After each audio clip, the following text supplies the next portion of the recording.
بسم الله الرحمن الرحيم. يا أيها المزمل قم الليل إلا قليلا نصفه أو انقص منه قليلا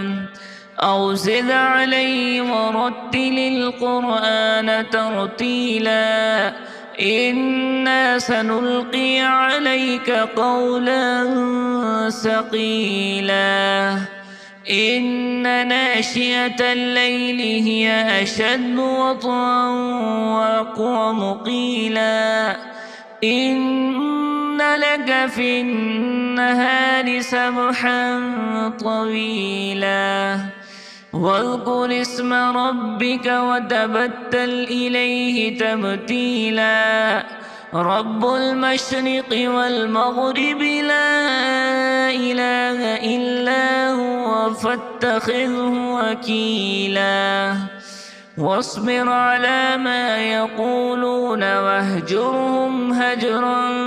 جميلا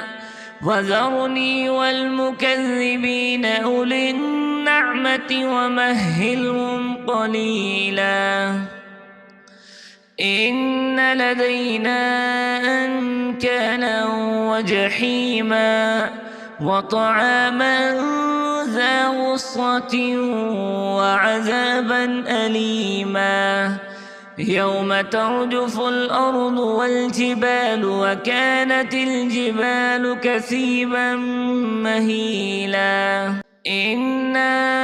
أرسلنا إليكم رسولا شاهدا عليكم كما أرسلنا إلى فرعون رسولا فعصى فرعون الرسول فأخذناه أخذا وبيلا فكيف تتقون إن كفرتم يوما يجعل البلدان شيبا السماء منفطر به كان وعده مفعولا إن هذه تذكرة فمن شاء اتخذ إلى ربه سبيلا إن ربك يعلم أنك تقوم أدنى من ثلثي الليل ونصفه وثلثه وطائفة من الذين معك والله يقدر الليل والنهار علم أن لن تحصوه فتاب عليكم فاقرؤوا ما تيسر من القرآن علم أن سيكون منكم مرضى وآخرون يضربون في الأرض يبتغون من فضل الله وآخرون يقاتلون في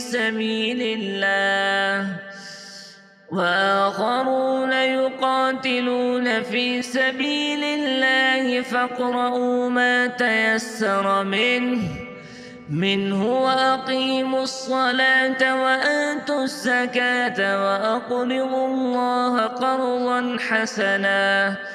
وما تقدموا لأنفسكم من خير تجدوه عند الله هو خيرا وأعظم أجرا واستغفروا الله إن الله غفور رحيم.